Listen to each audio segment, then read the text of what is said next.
Bible की बातें programme का एक नया सेशन लेकर आपकी खिदमत में हाजिर हुआ हूं। आज का हमारा नया मौजू यीशु अल मसीह का आसमान पर उठाया जाना, ईद सऊद अल मसीह के नाम से भी पुकारा जाता है। मेरे साथ मिलकर निकालें इमाल की किताब और उसका पहला बाब और उसकी आयत मुबारक 9 और 10, जहां पे कुछ इस तरह लिखा हुआ है। ये कहकर वो उनके देखते देखते ऊपर उठा लिया गया और बदली ने उसे उनकी नजरों से छुपा लिया। और उसके जाते वक्त जब वो आसमान की तरफ गौर से देख रहे थे तो देखो, दो मर्द सफेद पोशाक पहने उनके पास आ खड़े हुए और कहने लगे, ऐ गलीली मर्दो, तुम क्यों खड़े आसमान की तरफ देखते हो? यही यीशु जो तुम्हारे पास से आसमान पर उठाया गया, इसी तरह फिर आएगा जिस तरह तुमने आसमान पर जाते देखा है। कलाम अक़दस का पढ़ा सुना जाना हम सब के लिए बाइस से बरकत हो। मेरे अजीजों, यीशु अल मसीह को जिस काम के लिए, जिस मकसद के लिए, जिस पर्पस के लिए खुदा ने आसमान से जमीन पर भेजा था, खुदा यीशु अल मसीह उस काम को बड़ी खुशसलूबी के साथ अपने बाप की फरमाबरदारी में रहते हुए इसको उन्होंने सरंजाम दिया।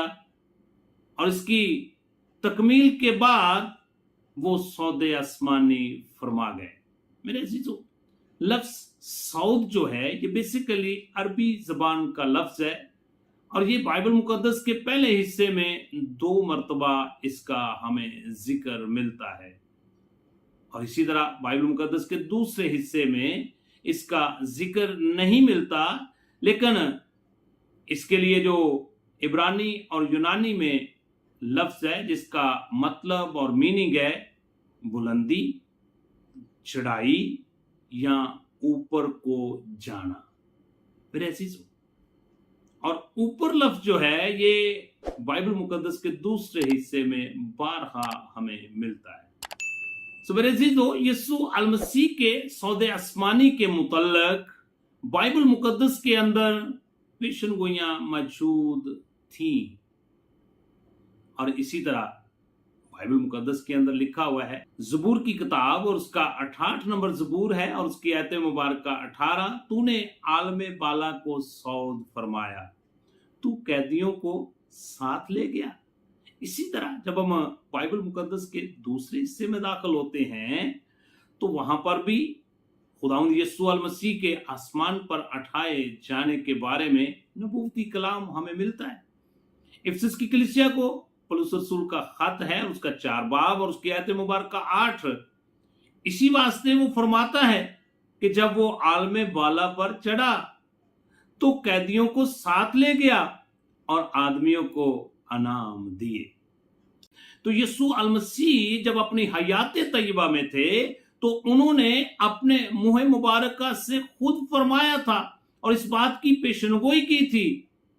मेरे साथ मिलकर निकालें मुकद्दस यूहन्ना रसूल की मार्फत लिखी गई अंजील मुकद्दस और उसका 20 बाब और उसकी आयत मुबारक 17। यीशु अल मसीह ने उससे कहा, मुझे ना छू, क्योंकि मैं अब तक बाप के पास ऊपर नहीं गया, लेकिन मेरे भाइयों के पास जाकर उनसे कह कि मैं अपने बाप और तुम्हारे बाप और अपने खुदा और तुम्हारे खुदा के पास ऊपर जाता हूं।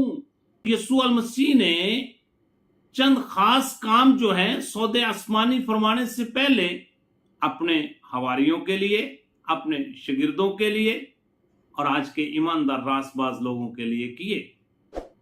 सबसे पहली बात कि खुदावंद यीशु अल मसीह ने अपने हवारियों को, ईमानदार रासबाज लोगों को, अपने सहाबा कराम को अपने हाथ उठाकर उनको बरकत दी।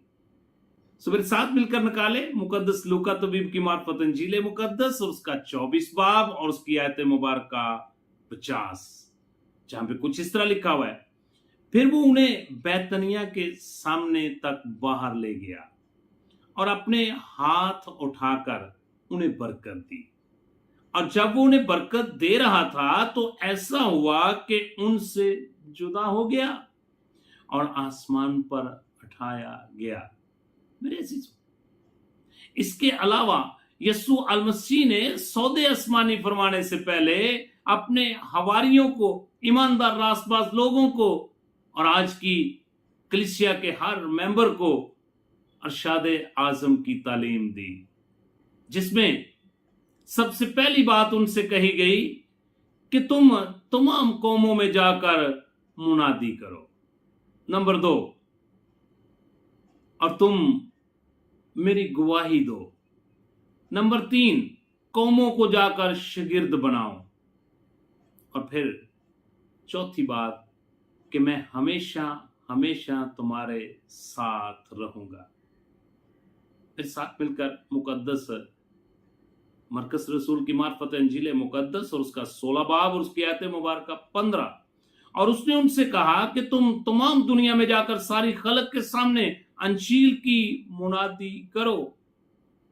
और इसी तरह मुकद्दस मत्ती रसूल की मार्फत इंजील मुकद्दस और उसका 29 बाब और उसकी आयत मुबारक 19, जहां पे कुछ इस तरह लिखा हुआ है, बस तुम जाकर सब कौमों को शागिर्द बनाओ और उनको बाप और बेटे और रूह कुदस के नाम से बपतिस्मा दो और उनको ये तालीम दो कि उन सब बातों पर अमल करें जिनका मैंने तुमको हुक्म दिया, और देखो मैं दुनिया के आखिर तक हमेशा तुम्हारे साथ हूं। मेरे अजीज, खुदावंद यीशु अल मसीह सौदे आसमानी फरमाने से पहले उन्होंने हर ईमानदार रासबाज के साथ वादा किया है कि मैं हमेशा हमेशा तुम्हारे साथ हूं, मैं तुम्हें बेयारो मददगार नहीं छोड़ूंगा। मैं अपने बाप के पास जाऊंगा और वहां पर मैं उन बाप से दरख्वास्त करूंगा कि तुम्हारे लिए एक दूसरा मददगार भेजे, यानी रूह कुद्दस। मेरे अजीज, फिर यह भी वादा किया कि तुम्हारा दिल ना घबराए, मेरे बाप के घर में बहुत से मकान हैं, अगर ना होते तो मैं तुम्हें कह देता। मैं चाहता हूं तुम्हारे लिए जगह तैयार कर रहा हूं और मैं दोबारा वापस आऊंगा और तुम्हें साथ लेकर जाऊंगा। मेरे अजीजों, इसी तरह जब यीशु अल मसीह सौदे आसमानी फरमा रहे थे तो उस वक्त अपने हवारियों के साथ, अपने शागिर्दों के साथ वो कोहे जैतून पर खड़े थे और वहां पर उनके देखते देखते आसमान पर उठा लिए गए और आसमान से फरिश्तों की ये गवाही थी कि ऐ गलीली मर्दो, तुम क्यों परेशान खड़े हो, तुम क्यों आसमान की तरफ देख रहे हो? यही यीशु जिसको तुमने आसमान पर जाते हुए देखा है, जिसने तुम्हारे साथ वादा किया है कि जब तक कुव्वत का लिबास ना मिले तुम ठहरे रहना, यही यीशु फिर दोबारा इसी तरह बादलों की सवारी पर आपको लेने के लिए आएगा। मेरे अजीजों, आज इस मुबारक मौका पर, इस ईद सऊद अल मसीह के मौका पर मैं आपसे एक सवाल करना चाहता हूं कि यीशु अल मसीह अगर आज ही आ जाएं तो क्या आप उसकी आमद के लिए तैयार हैं? अगर तैयार नहीं है तो मैं आपको दावत देना चाहता हूं, अपनी पुरानी इंसानियत को उसके कामों समेत उतार दें, अपनी जिंदगी का एक यू टर्न लें जिसको तौबा कहा जाता है और यीशु मसीह को अपना शख्सी नजात दहिंदा कबूल कर लें और उसके कुफारे पर ईमान लाते हुए हमेशा की जिंदगी के वारिस हो जाएं। उसने हमारे साथ वादा किया है कि मैं दोबारा आऊंगा और तुम्हें अपने साथ ले जाऊंगा। खुदा आप सबको इस मुबारक मौके पर यीशु मसीह की आमद के लिए तैयारी का रूह बख्शे। God bless you at all.